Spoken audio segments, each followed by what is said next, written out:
Hello दोस्तों, आज हम बात करेंगे किसी व्यक्ति को अगर एंड स्टेज किडनी डिजीज हो तो वैसे व्यक्तियों में हार्ट फेलियर होने का क्या कारण होता है। अक्सर जिन भी पेशेंट को एंड स्टेज किडनी डिजीज होता है वो डायलिसिस पे होते हैं। बहुत सारे कारणों की वजह से ज़्यादातर इस तरह के पेशेंट्स को हार्ट फेलियर के लक्षण भी होते हैं और हार्ट फेलियर वैसे लोगों में बहुत ज़्यादा प्रोमिनेंटली देखने को मिलता है। कई बार हार्ट फेलियर की वजह से पेशेंट की मृत्यु हो जाती है। इनफैक्ट ये जानना जरूरी है कि किडनी वाले पेशेंट में सबसे ज़्यादा मृत्यु का कारण कार्डियोवैस्कुलर प्रॉब्लम्स ही होते हैं। तो आज हम बात करेंगे कौन कौन से ऐसे कारण हैं जिसकी वजह से किडनी के पेशेंट्स में हार्ट फेलियर ज़्यादा देखने को मिलता है। टॉपिक पर जाने से पहले जो लोग हमारे चैनल पर नए हैं, मैं रिक्वेस्ट करूँगा कि चैनल को सब्सक्राइब करें, वीडियोज़ को लाइक करें, शेयर करें, फॉलो करें, कमेंट करें, पूरा देखें। टॉपिक इंपॉर्टेंट है, इसे एंड तक देखिएगा। चलिए शुरू करते हैं।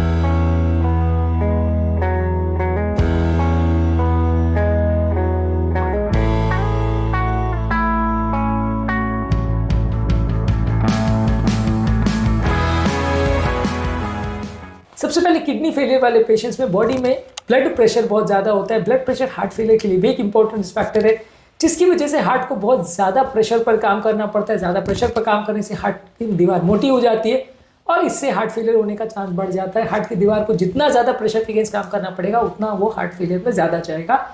इसके अलावा किडनी की बीमारी वाले पेशेंट में बॉडी में वॉल्यूम ओवरलोड भी ज़्यादा हो जाता है। शरीर में एक्स्ट्रा पानी हो जाता है जिसको किडनी फिल्टर आउट नहीं कर पाता। ये एक्स्ट्रा पानी की वजह से भी हार्ट को एक्स्ट्रा काम करना पड़ता है, जिसकी वजह से हार्ट पर एक्स्ट्रा प्रेशर पड़ता है। इससे हमारा ब्लड प्रेशर भी बढ़ता है, कार्डियक का काम या वर्कलोड भी बढ़ जाता है। इससे भी हार्ट फेलियर होने का चांस बढ़ जाता है। किडनी फेलियर के पेशेंट में बॉडी में यूरिया बढ़ जाता है और बहुत सारे टॉक्सिन बढ़ जाते हैं कि हार्ट की पंपिंग को डायरेक्टली इफेक्ट करते हैं, हार्ट की कॉन्ट्रैक्टिलिटी को कम करते हैं और हार्ट की दीवारों में जो मसल्स होते हैं उसको खराब कर देते हैं, जिसमें फाइब्रोसिस हो जाती है।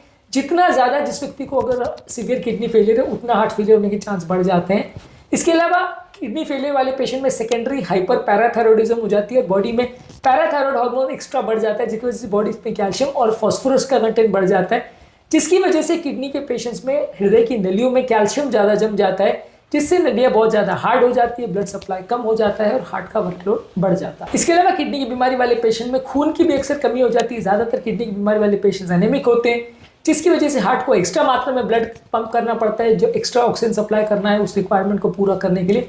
इसकी वजह से भी अक्सर हार्ट का वर्क फेलियर हो जाता है और हार्ट फेलियर में भी पेशेंट चले जाते हैं। किडनी वाले पेशेंट्स में अक्सर आयरन डिफिशिएंसी भी हो जाती है, जो कि हार्ट फेलियर में ऑक्सीजन डिलीवरी को कॉम्प्रोमाइज़ करती है और हार्ट फेलियर बिगड़ता है।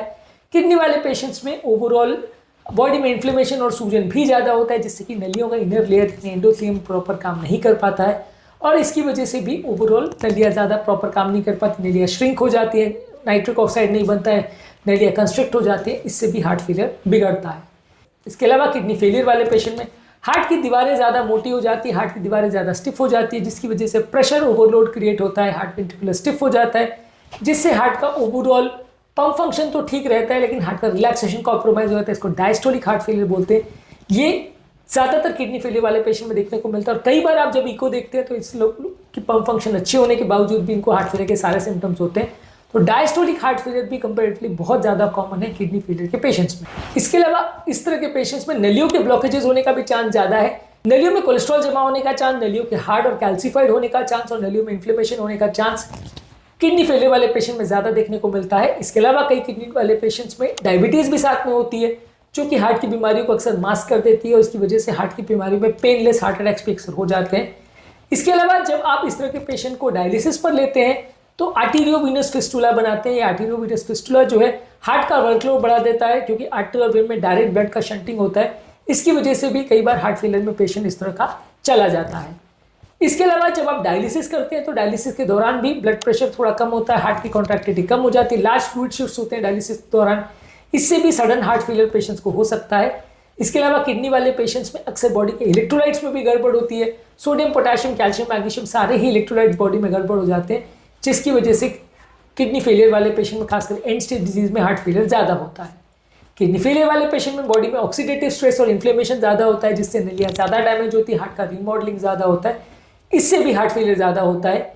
इसके अलावा किडनी फेलियर वाले पेशेंट में मैल न्यूट्रिशन इन्फ्लेमेशन कॉम्प्लेक्स सिंड्रोम यानी MICS होता है, जो कि मैल न्यूट्रिशन ज़्यादा देखने को मिलता है और ये किडनी की बीमारी की वजह से हार्ट फेलियर के होने का एक इंपॉर्टेंट कारण बनता है। हार्ट फेलियर का प्रोग्रेशन इससे ज़्यादा बढ़ जाता है। ये भी एंड स्टेज किडनी डिजीज वाले पेशेंट में देखने को मिलता है। इसको मैनेज कैसे किया जाए, मैनेजमेंट को हमने डिटेल में एक अलग वीडियो में डिस्कस किया है। इसमें आपको प्रॉपर ब्लड प्रेशर कंट्रोल करना पड़ेगा उन दवाइयों के साथ जो किडनी और हार्ट दोनों को सपोर्ट करते हैं। यदि बॉडी में आयरन की कमी है तो उसको इम्प्रोवाइज करना पड़ेगा, खून की कमी है तो उसको इम्प्रोवाइज करना पड़ेगा। बॉडी के इंपॉर्टेंट मिनरल जैसे फॉस्फोरस, कैल्शियम और पैराथायरॉइड हार्मोन्स के लेवल्स को प्रॉपर्ली मैनेज करना पड़ेगा। हार्ट अटैक ना आए इसलिए खून पतला करने की दवा और स्टैटिन पेशेंट को दिया जाता है। और पेशेंट का अगर बॉडी में टॉक्सिन जमा हो गए तो डायलिसिस करके उनको रिमूव करना पड़ता है। ये सारी चीज़ें करने से यदि किडनी वाले पेशेंट्स में अगर हार्ट का प्रॉब्लम है तो कुछ कम करने में मदद मिलेगी और प्रॉब्लम्स कम हो जाएंगी। रेगुलर हार्ट के लिए चेकअप्स भी करना ज़रूरी है। इसके अलावा हार्ट फेलियर और किडनी का क्या कोरिलेशन है और इसमें कैसे मैनेजमेंट किया जाता है, जब यूरिन बिल्कुल कम हो जाए तो हार्ट फेलियर को कैसे मैनेज किया जाता है, ये सारी चीज़ों पर हमने अलग से वीडियोज़ की, इनको ज़रूर देख लीजिएगा। उम्मीद करूंगा कि आज के टॉपिक में कुछ नई बातें जानने को मिली होगी। जो लोग हमारे चैनल पर नए हैं उन्हें रिक्वेस्ट करूंगा कि चैनल को सब्सक्राइब करें, वीडियोज़ को लाइक करें, शेयर करें, फॉलो करें, कमेंट करें, पूरा देखें।